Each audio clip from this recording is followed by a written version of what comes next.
me despliega del todo, no sé por qué. Creo que hay muchos mensajes que me entraron de golpe a la bandeja, entonces no logro encontrar. No sé si la señorita que escribió primero se puede identificar. Es una señorita Claudia. Claudia Castillo creo que es el nombre. ¿Me escucha la señorita Castillo? ¿Puedo activar su audio? Hola, buenas tardes. Buenas tardes, señorita Castillo. Usted es quien escribió primero, ¿verdad? Sí, Doc, ya escribí. Ya. Disculpen la pregunta. ¿Se escucha bastante ruido en la parte de acá? Un poco, pero no se preocupe. Me imagino que está con familia cerca, así que hay que acostumbrarnos. Mi guagua se durmió Sí, en esta hora, sí. gracias a Dios, así que yo no le escucho mucho a ustedes, si no estaríamos igual. Pero muy bien, Listo. veo su nombre porque fue la primera que escribió y estoy muy de acuerdo con su respuesta. Lo que quisiera es que por favor les diga al grupo que está reunido cómo sacó esos 35 días. Explíquenos. Yo estoy muy de acuerdo con su respuesta. A ver, cuéntenos cómo lo hizo. Y, ok, Doc. Básicamente lo que hice fue una operación matemática básica, una resta, Ujú. considerando que la espermatogénesis como tal tiene una duración de más o menos 60 días o 70 días, algunos autores. Ajá, Eh, Tenemos entendido que en la meiosis 1, en la profase 1, que es la más larga, dura 24 días, y la meiosis 2 perfecto. dura 8 días. Entonces vamos a proceder a hacer una resta de los 60, sí, de los 60 días, vamos a restarle los 24 de la meiosis 1 y vamos a restarle un día, tomando en cuenta más o menos que la meiosis 2 duraba 8 horas, vamos a ponerle Eco, un día. es 8 horas, no 8 días, se le escapó, Entonces, pero bueno, perfecto. sí, Entonces, entonces vamos a hacer la resta y nos va a dar como el resultado 35 días. muy de acuerdo con su razonamiento. Gracias, señorita Claudia, perfecto. Ok, Si usted Doc, hubiera cogido el valor de 70 días en cambio, le hubieran salido 45. 45, Muy bien. correcto. Perfecto. Entonces creo que con eso, gracias, señorita Claudia, la mayoría de las personas que contestaron 35, 45 ya se dan cuenta cómo sale el dato y ese es otro ejemplo de las preguntas que solemos hacer cuando estamos en el semestre formal. Muchas cosas no están totalmente detalladas o explícitas en el libro, por favor, pero se puede sacar o se puede intuir o se puede deducir de la información que ustedes leen. Es decir, estamos en una lectura comprensiva como ha hecho su compañera Claudia. Muy bien. Si estuviéramos en clases formales, tendría algo que yo llamo bonos para una prueba. Es decir, cae en mi curso, me hace acuerdo, señorita Claudia, porque muy bien su razonamiento. Perfecto. Entonces, sin más, entonces la respuesta está a 35 días. Por allí vi a alguien que pone en semanas, creo que es un señor Alejandro, si no leo mal, que no está tampoco del todo errado. Consideremos que una semana tiene en promedio 7 días. Entonces,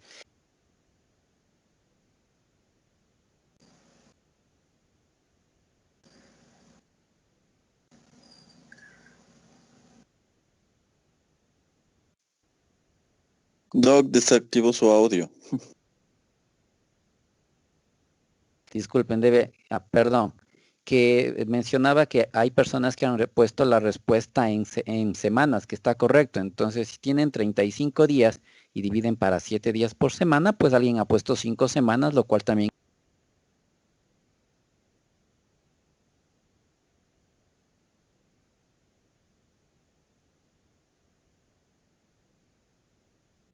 Disculpe, doctor, parece que se le apagó de nuevo su micrófono. Sí, alguna cosa media rara está con el micrófono, disculpen. Entonces, termino ese comentario nada más de que sea en días o en semanas, el número de 35 está correcto y con con esa fecha podemos trabajar. Muy bien, chicos, entonces voy a empezar con la revisión que quedamos para el día de hoy. Creo que ya se puede ver la pantalla. Entonces, me imagino que ya la pueden ver, donde está un gráfico del aparato reproductor femenino, que es lo que nos toca conversar el día de hoy, que es realmente un poco extenso. La anatomía femenina, pues hay que recordarla brevemente y rápidamente. Pues tenemos lo que es el canal vaginal, la parte inicial o cuello uterino o cervix, el útero con sus 3 capas, desde la más interna, endometrio, miometrio y perimetrio hasta la parte externa, la ampolla o la trompa uterina o trompa de falopio con sus respectivos segmentos y en donde ocurre gran parte de la magia, entre comillas, que es el ovario como tal, tanto a la derecha como a la izquierda.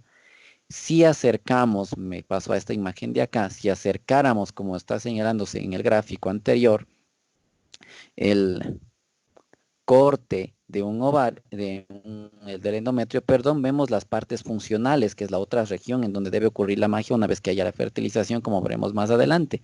Y esto es algo que suelen olvidárseme cuando lo preguntamos en el capítulo de fertilización. Me refiero al hecho de las capas o estructuras de esta región del útero. La más externa, como conocida como compacta, que está aquí, una intermedia que está por esta región conocida como esponjosa y una más profunda que está por acá conocida como basal.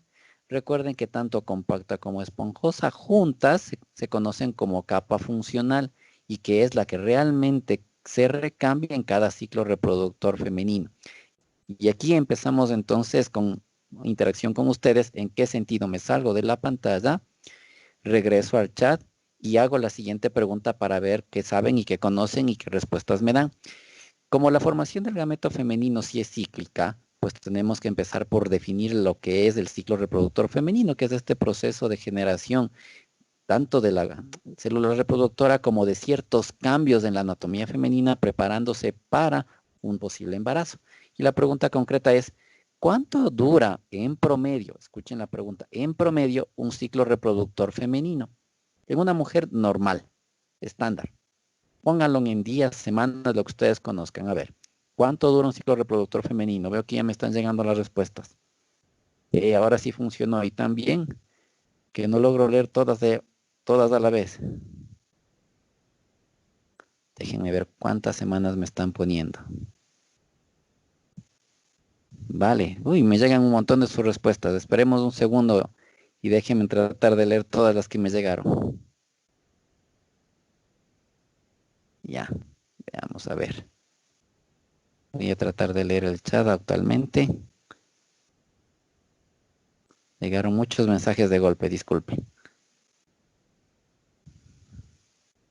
28 a 32, supongo que es días, ponen por ahí 28 días, ponen 4 semanas. ¿Qué más logro ver? Déjenme ver. En esencia ponen 28 días, 28 días. Perfecto, 28 a 32, 28 a 32, 4 semanas, perfecto, 28 días. Vale, cuando ustedes revisan esta parte de la materia, pues un día más, un día menos, se habla de una duración promedio en una mujer, entre comillas, lo que se conoce como regular o con ciclos que vienen con cierta periodicidad, entre 27 y 28 días, máximo hasta 32 días, considerándose como una duración promedio. Existe un gran estudio realizado en mujeres a nivel mundial, sin mal no recuerdo, reunió casi 100.000 mujeres en diferentes países del mundo, que coincide con estos datos que tiene nuestro libro de texto. Aproximadamente 27 días más o menos un día. Entonces, coincide casi con la fecha que ustedes me acaban de mencionar. Entonces, aquí una siguiente pregunta y piensen la respuesta que me van a dar. Considerando un ciclo promedio de 28 días, como pone la mayoría de ustedes, y considerando un año promedio de 365 días, ¿cuántos ciclos reproductores tiene una mujer normal durante un año?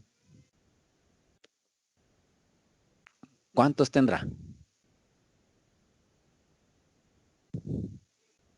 Veo que ya empezaron a responder, perfecto.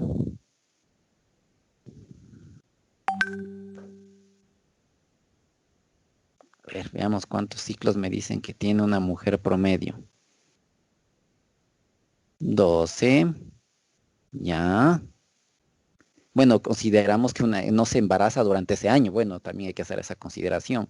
Veo que la gran mayoría pone 12, 12, 12, 12. Paremos ahí un momento, por favor, para terminar de leer el resto de respuestas.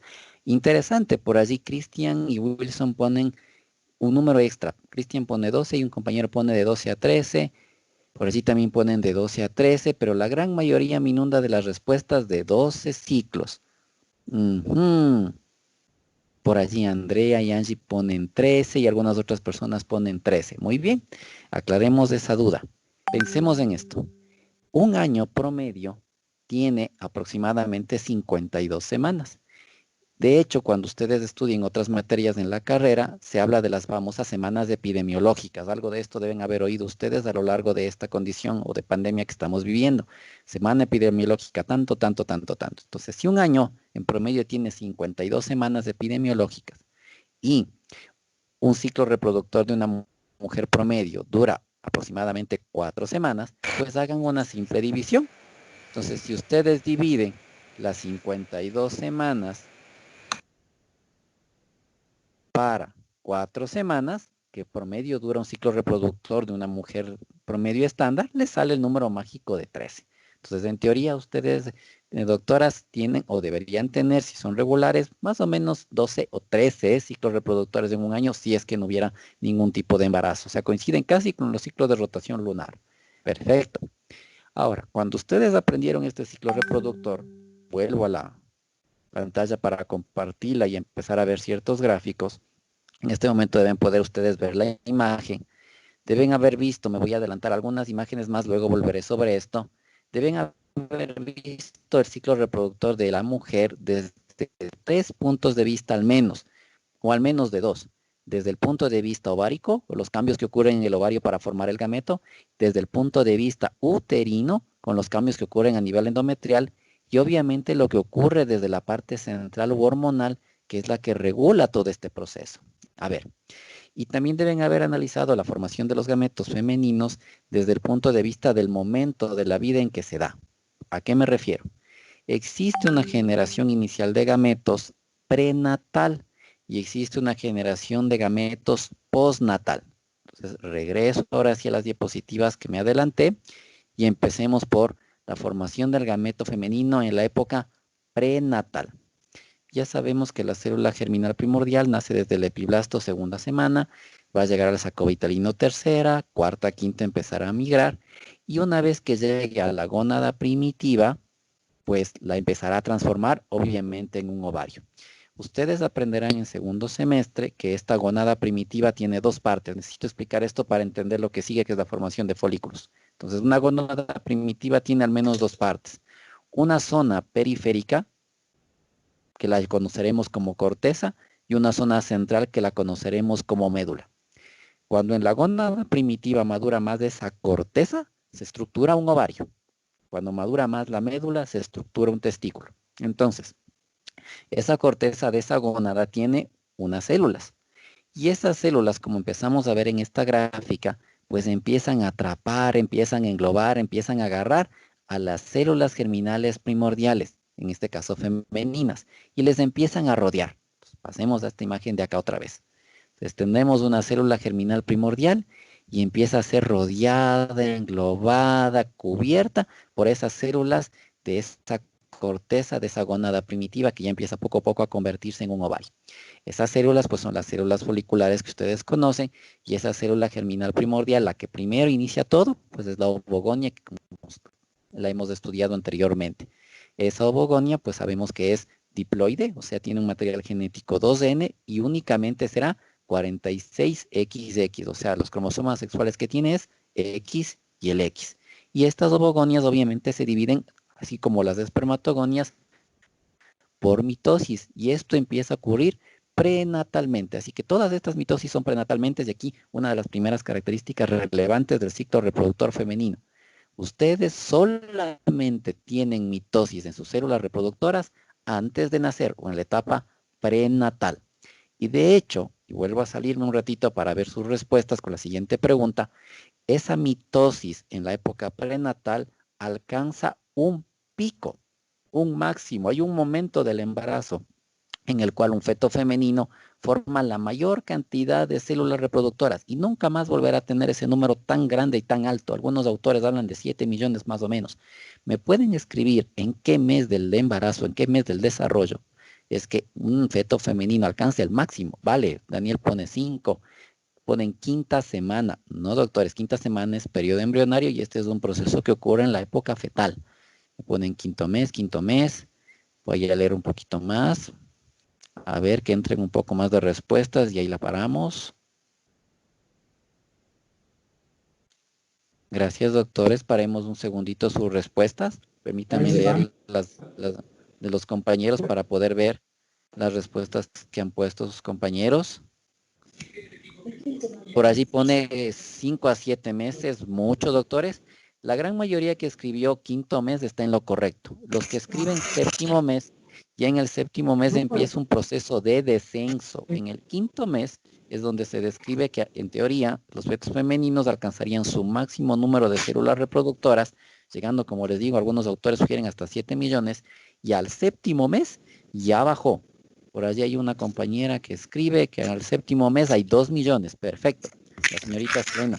En el quinto mes sugieren, como les digo, ese número máximo, y que en el séptimo mes ya empieza un descenso, y ese descenso continuará hasta la vida postnatal. Entonces, volvemos a la presentación de PowerPoint, perfecto. Déjenme compartir la pantalla otra vez. Ya me sale que está compartida. Entonces, estos ovogonios se dividirán por mitosis, alcanzando su máximo en el quinto mes y empezando a disminuir en el séptimo mes. Estas ovogonias, como estamos viendo por mitosis, pongámonos por acá.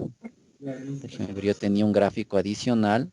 Uy, no aparece ese gráfico adicional. Bueno, ya revisaré qué pasó con ese gráfico adicional. Como pueden ver, aquí existe una flecha grande que dice ovocito primario 46X. X, ¿a qué se refiere? Que de esas divisiones mitóticas de la ovogonia, pues, hay una generación que se constituirá en los ovocitos primarios. Y estos ovocitos primarios nacidos por mitosis, pues ingresan en la primera división meiótica, que es el proceso o la etapa más larga de división también en la formación del gameto femenino. Y ustedes conocen que esa división meiótica tiene algunas subetapas o subfases: leptoteno, cigoteno, paquiteno, diploteno y diacinesis, con algunas variantes en sus nombres. Vuelvo a salirme, y perdón que les maree con tanto, voy a hacer una siguiente pregunta. Ese ovocito primario que inició su meiosis 1 prenatal, y ovocito primario nacido por mitosis, se detiene, se frena, se bloquea en una de esas subetapas de la profase 1. ¿En qué subetapa se detiene? ¿Me pueden escribir sus respuestas? Diacinesis dicen por ahí, diploteno, diploteno, diploteno.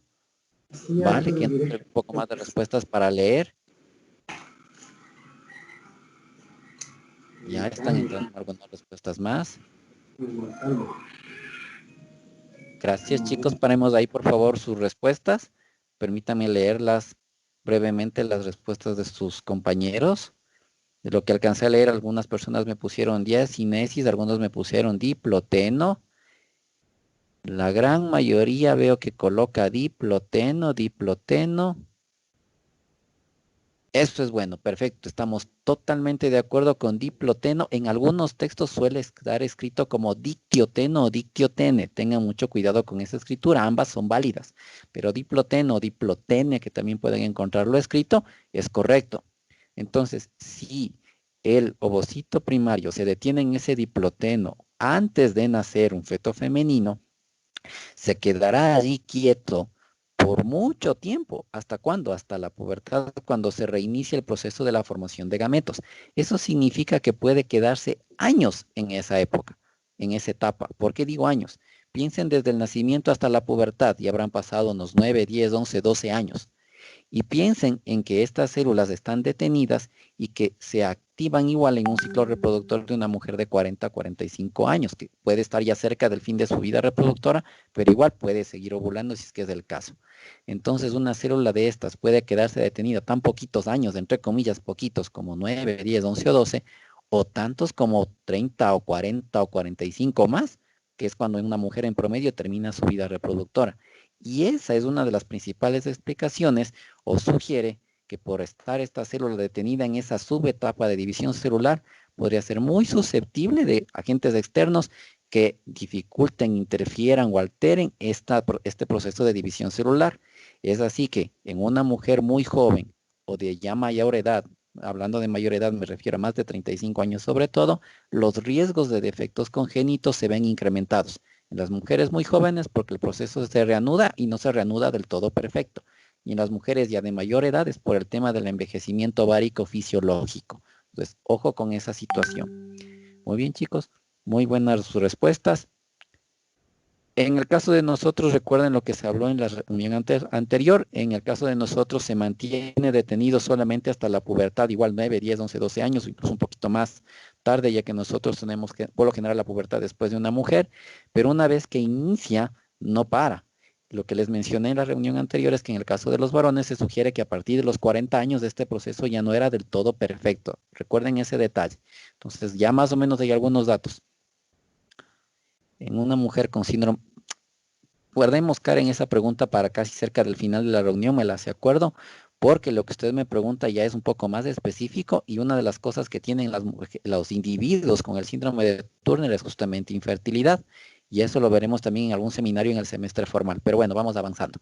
Entonces, el ovocito primario que se detiene obviamente en esa meiosis 1, en la profase 1, en el dictioteno, se queda ahí durante algunos años por factores hormonales, el factor inhibidor de la meiosis, el más importante y el más destacado, y llega a la pubertad y de repente, avancemos un poco más, llegamos al gráfico, volvemos al gráfico que mencioné hace algún momento, y de repente este ovocito primario detenido en dictioteno, rodeado por células foliculares planas de una única capa, conocido como primordial, empieza a ser estimulado por una hormona cuyas siglas aquí no son las que usualmente usamos en medicina. Aquí dice hormona folículo estimulante, pero las siglas con las que se trabaja en medicina en inglés o en español es FSH, que es la hormona liberada por la adenohipófisis y que en la primera parte del ciclo reproductor, o conocido como fase proliferativa desde el punto de vista endometrial, fase estrogénica desde el punto de vista de las hormonas que más predominan, o conocida como fase folicular por el reclutamiento de estos folículos, empieza a transformarse. Conocemos que empieza a aumentar las capas de este folículo, que empieza a convertirse en un folículo primario cuando estas células empiezan a poner más altas. Este folículo primario puede tener una sola capa o varias y convertirse en folículo primario multilaminar. Cuando empieza a aparecer la cavidad u antro se vuelve en folículo secundario y ya cuando esté casi cerca de la ovulación en el famoso folículo terciario ya maduro de De Graaf. Pero ¿qué ocurre o qué sigue ocurriendo en la parte interna de esos folículos con ese ovocito primario? Pues detenido en el dictioteno se reanuda la división meiótica y conforme va madurando este folículo y obviamente la célula reproductora, termina la meiosis 1 e inicia la meiosis 2 y esa meiosis 2 se detiene otra vez el momento de la ovulación. Listo, perdonen este defecto, pero así logró alguna interacción con ustedes. Salí de la presentación para hacer la siguiente pregunta. Veo que hay algunas preguntas que ya voy a contestar posteriormente, pero terminemos la idea. Reanudó la primera división meiótica con este estímulo de la folícula estimulante y eso también permitió la maduración de las estructuras foliculares que obviamente permiten la maduración del gameto femenino. Pero esta segunda división meiótica no es completa, también se frena. ¿Pueden escribir en qué subetapa o en qué momento de la segunda división meiótica se detiene el gameto femenino justo en el momento que es ovulado? Metafase 2, metafase ponen por ahí, metafase 2. No se olviden del número de lo que voy leyendo. Un par de segunditos que entren más respuestas. Pero si ponemos metafase nos hará pensar que puede ser la 1 o la 2. Nunca se olviden en sus respuestas de colocar 1 para aclarar que es del primer momento o 2 si es de la segunda división meiótica. Gracias chicos, chicas. Paremos ahí sus respuestas para ya poder leer el resto de sus compañeros que me respondió. Y sí, se detiene en la metafase 2. Exactamente. Y como ya deben haber mencionado probablemente los compañeros del colega docente, el doctor James en el PRE, con el curso de nivelación, pues no es más que la fertilización, el evento que va a permitir que ese ovocito que está detenido en la metafase 2, que ya es un ovocito secundario, culmine la segunda división meiótica. Solo la fertilización al ingreso del espermatozoide permite su culminación. Entonces, no fue solamente la folícula estimulante la que permite que este ovocito termine la división meiótica y de hecho no es la hormona fundamental para que termine la división celular. Avanza un gráfico más que explica este evento y aquí podemos verlo muy claro. Tenemos en esta gráfica de aquí cómo se comporta la hormona conocida como folículo estimulante, que obviamente empieza a aumentar sus concentraciones en esta primera etapa del ciclo reproductor femenino y hace también un pequeño pico un poco antes de la ovulación que está marcado por estas flechas de aquí y empieza a descender y otra vez volver a subir con el siguiente ciclo reproductor. Pero como pueden ver en la gráfica, es la otra hormona, la luteinizante, o LH, la que unos 2 días más o menos y hasta unas 12, 16 horas promedio antes de la ovulación, empieza a sufrir un incremento significativo de su concentración y le alista presta al folículo para ovular y permite que la segunda división meiótica se dé. Si no fuera por esta hormona, pues automáticamente no se produciría estos cambios. Y aquí contesto algo que no recuerdo si fue su grupo o el siguiente el que me lo preguntó. Estos cambios hormonales en la mujer están muy o íntimamente relacionados con la cantidad de grasa corporal que ustedes tienen. Entonces se sugiere que cuando ustedes empiezan a tener cierta cantidad de grasa corporal en su cuerpo, no recuerdo el dato exacto en este momento, me parece que era un 9% más o menos, pues ya tienen el suficiente sustrato o sustancia que permitiría, o su cuerpo ya está como a un paso de empezar estos ciclos de cambios hormonales y por ende de empezar con los cambios ováricos y endometriales para empezar a menstruar. Pero una mujer que hace un deporte, sobre todo de alta competencia, pues dentro de las cosas que empieza a quemar es grasa y también empieza en su momento a desarrollar músculo y hasta quemarlo. Así que en una mujer que tiene una actividad física de alta competencia, pues por lo general estos ciclos hormonales se ven alterados y es muy probable que empiece a tener algo que se llama anovulación. O bien, o sea, deja de ovular y deja de menstruar. Puede llegar a ese nivel. Y en algunos casos puede haber cambios hormonales más severos y más intensos que pueden hasta predisponerles a osteoporosis a edad temprana. Entonces, cuando ustedes revisen esto más adelante en clínica, hablarán un poco de que es realmente un arte lograr conseguir cierto equilibrio entre la parte de hacer deporte de alta competencia y que la fisiología de la mujer no se vea grandemente alterada. Pero en el caso de una mujer normal o estándar, con su depósito de grasa que es mayor en relación a la grasa corporal del hombre, me refiero de una hombre y mujer normales, no hago referencia a quienes abusan de la dieta poliburger por si acaso. Eh, con ese depósito de grasa corporal normal y fisiológico, se disparan estos cambios hormonales en la pubertad y ustedes empiezan pues obviamente a menstruar y ovular. ¿Cómo notan que ya se depositó esa grasa corporal? Sencillo, sus cuerpos empiezan a cambiar, la cintura empieza a verse más estrecha, las caderas se empiezan a ver más anchas, los muslos empiezan a ver más torneados, empieza obviamente el desarrollo del busto. En algunos libros se habla dentro del ciclo reproductor de los cambios mamarios que también se dan en el ciclo reproductor. Así que esos primeros datos les indican que una mujer ya estaría muy cerca de empezar con lo que es los ciclos reproductores. Y vamos aclarando también algunos conceptos a la par. Estos cambios que han ocurrido en la formación del gameto femenino, que ocurren en esta primera etapa, pueden ser en algo variables. De hecho, esta primera etapa, este primer momento, la fase proliferativa, se la considera como la responsable de que una mujer tenga ciclos cortos o ciclos largos. Se sugiere que esta fase proliferativa puede ser en algunos casos tan corta como 9 días y en otros tan larga como 21 o más. Entonces, son los cambios y modificaciones en este primer momento los que harán o los responsables de que su ciclo se acorte o se alargue.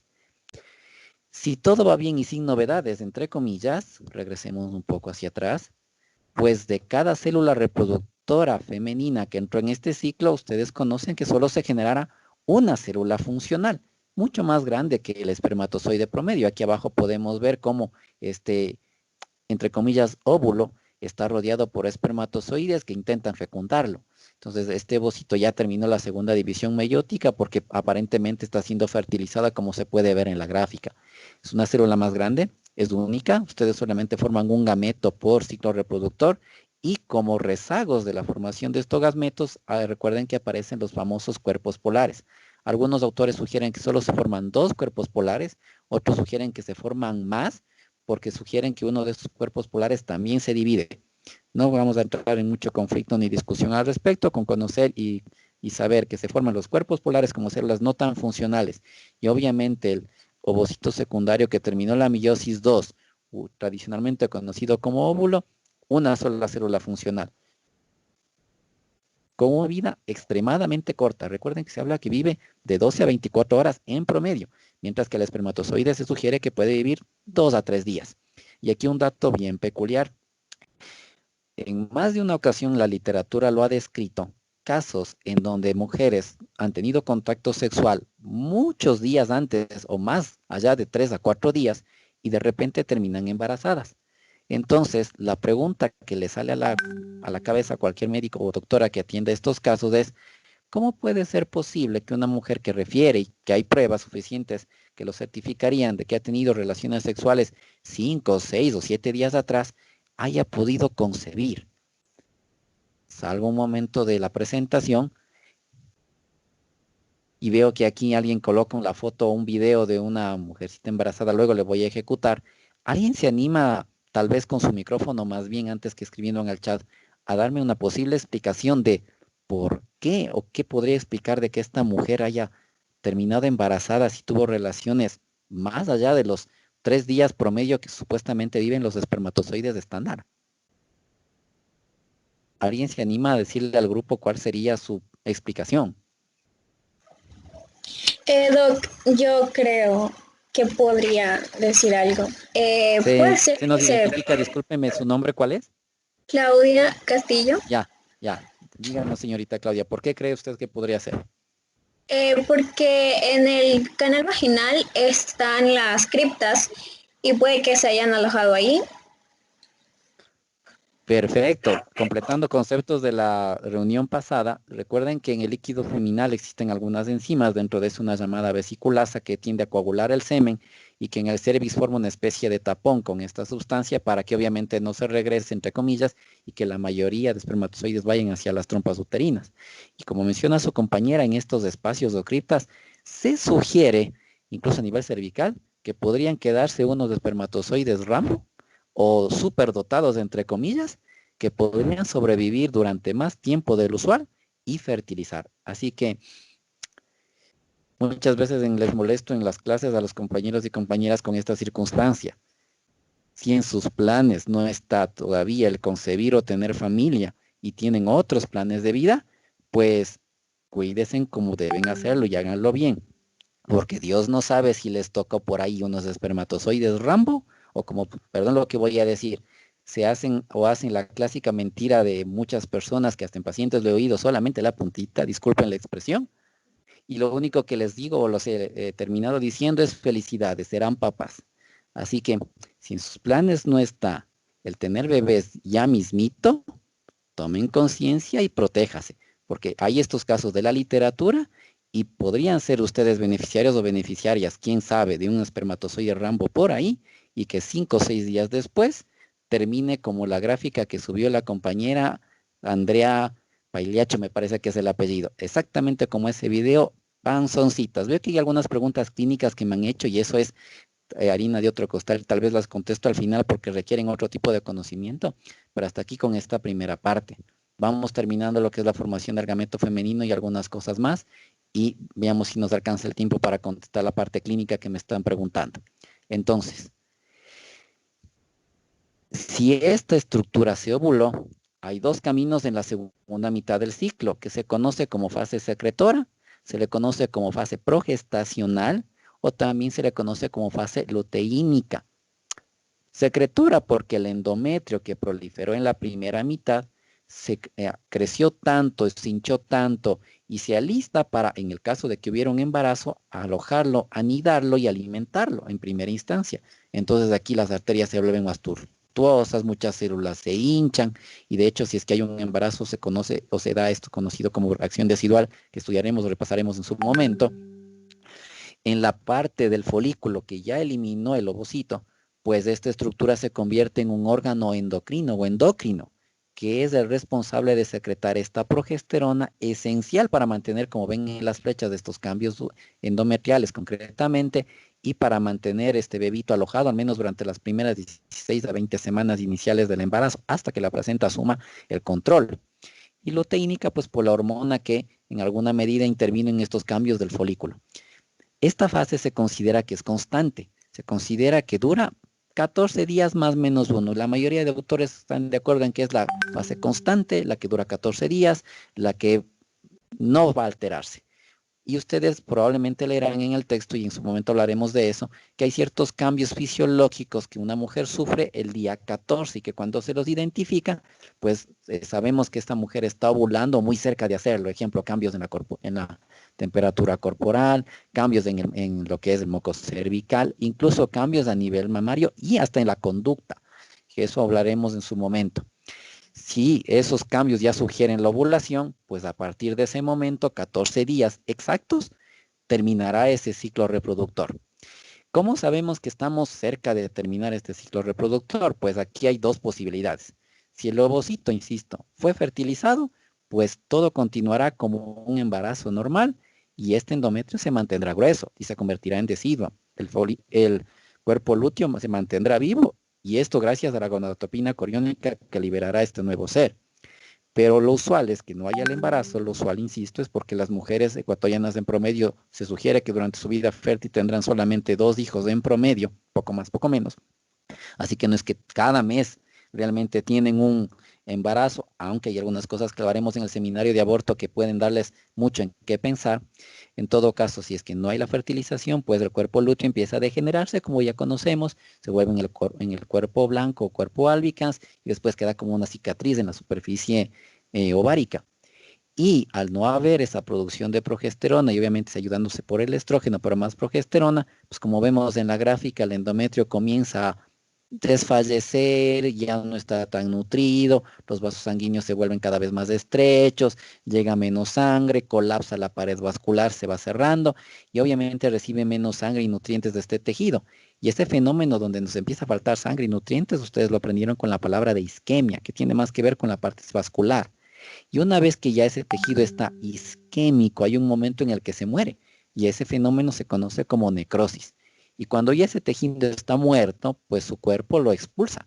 ¿Y cómo lo expulsa? Pues en el momento de la menstruación, donde sale sangre y estos restos endometriales. Y recuerden, por amor de Dios, el primer día del sangrado ya es el primer día del siguiente ciclo reproductor. Por eso aquí dice fase menstrual, que es como una subetapa de la primera o del primer momento de su ciclo reproductor. Día 1 de sangrado, día 1 del ciclo reproductor. Recuerden ese detallito. Cuando hablemos del capítulo de fertilización, volveremos por esta gráfica para hacer algunos ejercicios por ahí y algunas cosas de pensar y sobre todo lo que a muchos pacientes y a algunas personas les puede dar dolor de cabeza de si fue una menstruación real o si se trató de un sangrado por implantación.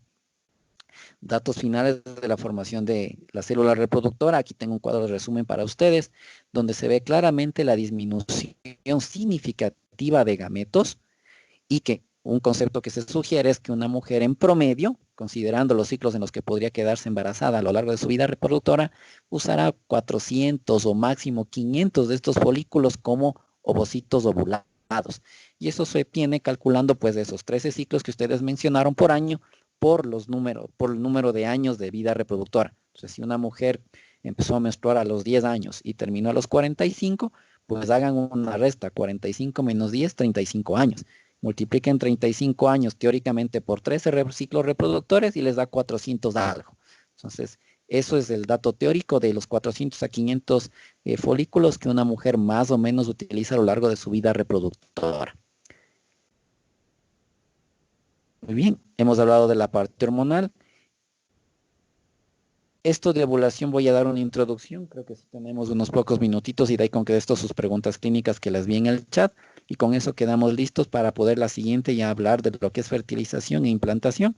Pues este grafiquito muy bonito de su libro que habla del tema de la ovulación que acontece en esa parte central del ciclo, no es que solamente la hormona luteinizante es la única responsable de que esta estructura expulse, me refiero al folículo, lo expulse este ovocito secundario en metafase 2.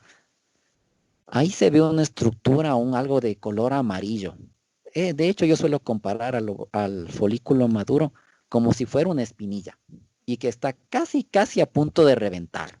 Entonces, cuando alguno de nosotros tiene o ha tenido una espinilla muy roja, inflamada y que se ve feo y a algunas chicas les ha ocurrido y ponen sus posteos en sus redes sociales, justo hoy que tengo la salida con mi peor es nada. Entonces, cuando esa situación incómoda aparece en la cara, hay un momento en el que o la explotan ustedes con sus manos o explota sola. Pues el folículo maduro explota solo, entre comillas solo. Si ayuda por las hormonas, eso que está amarillo que parecería ese sebo, entre comillas, de esa espinilla fea que nos daña el día a veces, no es más que el líquido folicular, que algunos de ustedes le conocen con el nombre de licor folicular. Desconozco si tiene un grado alcohólico como tequila o algo similar, pero es un líquido que está en el interior del folículo, que obviamente llenaba el antro, y que empieza a aumentar y a hacer presión desde adentro, y que ya en un momento dado la pared del folículo no lo sostiene, y pues obviamente se libera con fuerza. Recuerden que en esta estructura en el ovario también hay algunas células mioepiteliales, o sea, unas células musculares especiales, musculatura lisa, que están siendo estimuladas por ciertos factores hormonales y que estas células mioepiteliales van a actuar como si fueran dedos. ¿A qué me refiero? Que estas células se van a contraer, que es como que la aprietan por fuera o que le apretaran por fuera al folículo para permitir que se expulse o se libere su contenido. ¿Y quiénes nomás estimulan o permiten que contraigan? Pues ahí el papel de lo que se llaman las prostaglandinas como factores destacados, porque a este nivel se produce, como comparé con la espinilla, una inflamación. Cuando ustedes estudien inflamación en patología clínica, que es en semestres superiores, aprenderán que cuando hay algo inflamado se liberan estas sustancias llamadas prostaglandinas. Y estas actúan sobre esas células y ayudan también en esta liberación. Ahora, salgo un momentito de esta imagen porque falta un factor que quiero preguntarles a ustedes en el chat, y es que se habla de algunas enzimas por ahí, y hay una o algunas que se sugiere degradan la pared del ovario y permiten, pues también obviamente la expulsión del ovocito metafásico. ¿Podrían alguien escribirme o podrían escribirme de qué enzimas estoy hablando? Colagenasa y activador de placinógeno, tripsina, ¿vale? Pero unos segunditos más para ver si hay más respuestas. Veo que con esta pregunta, como dicen los profesores o como decimos los profesores, les agarré.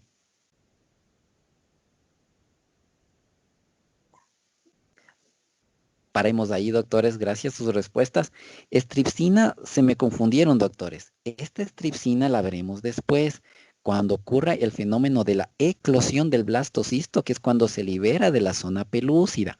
Así que esa enzima no aplica. Los que me han escrito, como James y otras personas, la colagenasa de activador del placinógeno y se sugiere que la colagenasa, perdón, destaca más, esas son las que se encargarían de degradar esa pared externa para permitir la liberación, ahora sí completa, del ovocito de ese folículo. Chévere. Entonces vamos terminando. Y si todo sale bien, pues se libera, como podemos ver en los siguientes cuadros. Ahora, si se libera y esto se rompe, recuerden que esta estructura en su pared externa está muy vascularizada. Una de las tecas, recuerden que producía factores angiogénicos o vasculares que obviamente ayudan a formar vasos sanguíneos. Entonces se va a liberar sangre. Y por eso en algún momento ese folículo se ve como en la gráfica A, eso rojito que ven es sangre. Ahora, esta sangrecita pues va a caer a la cavidad peritoneal, a la zona pélvica de una mujer. Y la sangre, como aprenderán, es irritante. Y en algunos casos puede o se sugiere que se libera tanta sangre, no va a ser como una hemorragia, me refiero, pero sí va a ser una cantidad de sangre al menos significativa, sumado a la inflamación que está ocurriendo en esta zona, y algunas mujeres experimentan un dolor significativo mientras ovulan. Algunas solo sienten una ligera incomodidad, otras no sienten absolutamente nada. Y hay algunas que tienen un dolor, un cólico realmente terrible e incapacitante inclusive. Han llegado hasta una emergencia y uno las ha revisado y parece como que fuera una apendicitis.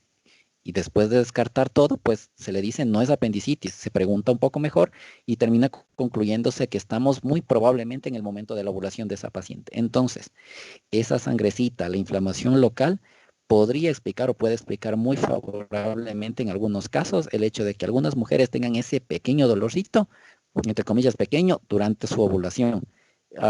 Esto lo describieron más bien ciertos científicos alemanes, lo pueden revisar en el libro de embriología de Moore si gustan. El nombre es poco difícil de pronunciar, no sé alemán, no hablo alemán.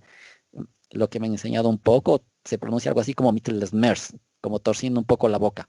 No soy alemán, si usted tiene algún familiar alemán y le hace leer el libro que está allí de Moore y la palabra, le podrá traducir mucho mejor. Pues bien, entonces voy a adelantarme a esta parte final y con eso vamos cerrando hoy para poder hablar las preguntas clínicas de sus compañeros. Esta comparación de gametos con lo que se cierra esta primera parte de la materia que vamos a revisar. Pues el ovocito en cuanto a tamaño es mucho más grande y mayor que el espermatozoide. Por cada célula reproductora femenina solo tenemos una célula conocida como ovocito u óvulo, perdón, mientras que por cada espermatogonia, recuerden que tenemos al menos 4 espermatozoides como tal. El ovocito no se mueve, este se mueve gracias a las estructuras ciliadas, flageladas que están en el interior de las trompas uterinas, mientras que el espermatozoide tiene gran movilidad. El ovocito acumula o agarra gran cantidad del citoplasma, mientras que el espermatozoide pierde gran parte de él en el proceso de la espermiogénesis. Desde la parte genética, el ovocito es único. Este solo puede ser 23 cromosomas y solo X, mientras que el espermatozoide es de dos tipos, puede ser o X o Y. El ovocito, pues únicamente uno cada ciclo reproductor, y lo del espermatozoide, como les mencioné, y esto yo ya había corregido, pero no sé por qué no se ha guardado. Anteriormente les mencionaba que se hablaba de 300 millones por día. Actualmente, como vimos en alguna revisión pasada, pues ya hay una producción menor. Datos los más optimistas sugieren con suerte 100 millones por día. Un poquito más, un poquito menos. La vida del espermatozoide, pues tengo que cambiarla aquí, yo ya la había corregido, se dice de 1 a 3 días y el ovocito de 1 a 2 días como máximo. Y este es el concepto. Aunque cuando estemos hablando de fertilización les traeré un par de ideas que les darán doler la cabeza. Y la determinación del sexo, cromosómicamente hablando, está en el momento de la fertilización, cuando un espermatozoide X o Y fertiliza ese ovocito. Ese es el momento inicial, entre comillas, biológicamente hablando, me refiero de la determinación del sexo cromosómico. Cuando estemos en fertilización hablaremos un poco más acerca de si es verdad eso de que el mejor espermatozoide fertiliza al ovocito. Entonces, me salgo un momento, voy a buscar las preguntas clínicas que vi por ahí para tratar de contestarlas en estos 2 o 3 minutos. Si alguien tiene alguna duda más, la puede hacer.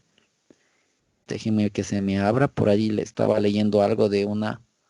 ¿Qué pasa con una señorita si no menstrua? Permítame que se me abra bien. No logro leer la pregunta. Algo pasó.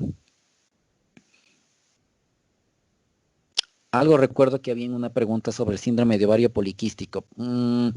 Hasta que se me abra y se pueda ver o leer bien la pregunta. Y aquí activo el video para podernos ver.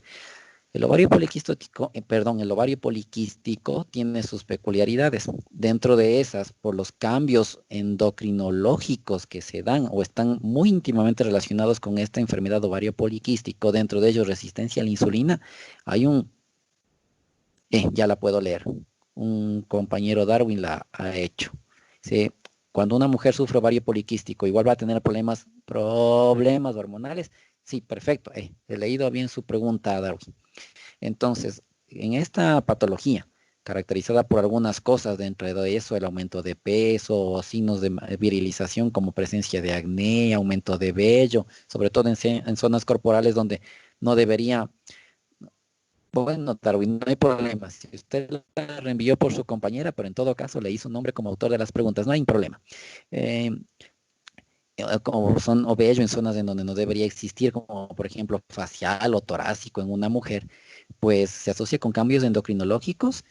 Uno de estos, resistencia a la insulina, la obesidad, como aprenderán ustedes en fisiología endocrina, pues altera este eje entre la hipófisis y el hipotálamo que permitía la liberación normal en ciclos y pulsos de hormona folículo estimulante y luteinizante. Por lo tanto, se va a alterar la fertilidad de estas mujeres y por lo general el ovario poliquístico se asocia con infertilidad. Así que cuando se trate el ovario poliquístico, lo aprenderán en clínica, una cosa es tratar un ovario poliquístico de una mujer que no desea tener hijos ese momento, o no es su prioridad en ese momento, y por lo general pueden prescribirse hasta anticonceptivos orales, y otro manejo, o sea, es un manejo un poco diferente, cuando el deseo de esa mujer que ya tiene una pareja estable por lo general es concebir lo más pronto posible, probablemente porque ya tiene cierta edad y desea tener familia. Entonces sí, el ovario poliquístico sí se asocia con trastornos en...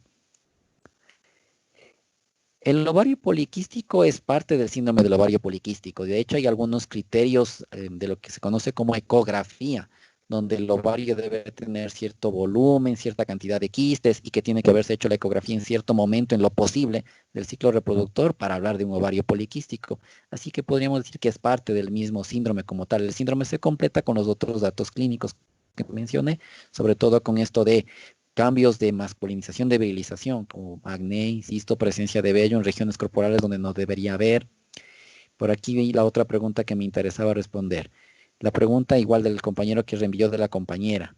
Dice, una chica de 16 años, se me bajó.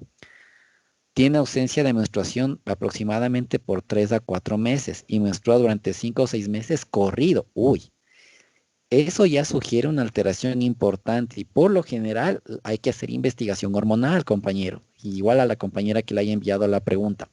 Por lo tanto, darle la respuesta en este momento sería como un poco jugar a la brujería. En medicina los diagnósticos se hacen preguntando, observando y analizando a los pacientes, pero lo que sí me describe ahí es para nada normal. Habría que ver cómo es físicamente, fenotípicamente la señorita en cuestión para ver si no hay alguna posibilidad de algún trastorno genético cromosómico que se esté manifestando hasta desde la parte física y después de hacer ciertos estudios hormonales y de otro tipo para ver qué explica esos cambios tan bruscos y tan drásticos en el ciclo reproductor. El dolor de a ver, la otra que dice aquí, ay, perdón, el dolor por un cólico de una mujer varía por su umbral de dolor y doctor Moore dijo que se encontraba, sí, en el libro de la embriología de Moore ustedes pueden encontrar el nombre de este cólico, de este síndrome que se asocia con el cólico de las mujeres y creo que eso voy a alcanzar a terminar esta pregunta por el tema de tiempo. Ahí pueden encontrar lo del Mr. Smith. Y perfecta, buena observación del compañero Cristian. A ver, esto de umbral de dolor se ha estudiado bastante y sí hay ciertas diferencias. Ejemplos, se sugiere que entre más preparada, más culta, entre comillas, mayor nivel de instrucción y cierto tipo de características socioeconómicas tiene una mujer, su umbral de dolor es menor. Y se sugiere que en cambio una mujer con menor instrucción, menor educación y ciertas características socioeconómicas tiene, más umbral de dolor tienen. Entonces voy a usar un ejemplo bastante grosero, disculpen por eso y bien brusco. No es que siempre sea así, pero es para que me entiendan. Es como mencionar que una estudiante de postdoctorado, que ya es de los máximos títulos académicos que puedan imaginarse, que tenga una condición socioeconómica muy favorecida, muy privilegiada, así que tiene acceso a salud, educación y a todo, por eso está hasta en un postdoctorado, tendría un umbral de dolor más bajo. Así que, entre comillas, del vuelo de una mosca le podría doler, entre comillas, es solo para que me entiendan. Mientras que una mujer campesina, probablemente hasta analfabeto, que hizo solamente la instrucción primaria y unos pocos años y que obviamente no tiene muchos recursos económicos y que por la vida tan dura que lleva ha tenido que aguantar 100.000 cosas, probablemente tenga un umbral de dolor mucho más alto. O sea, insisto, ejemplo muy grosero y muy brusco. Tendría que caerles una piedra en la cabeza para que le duela.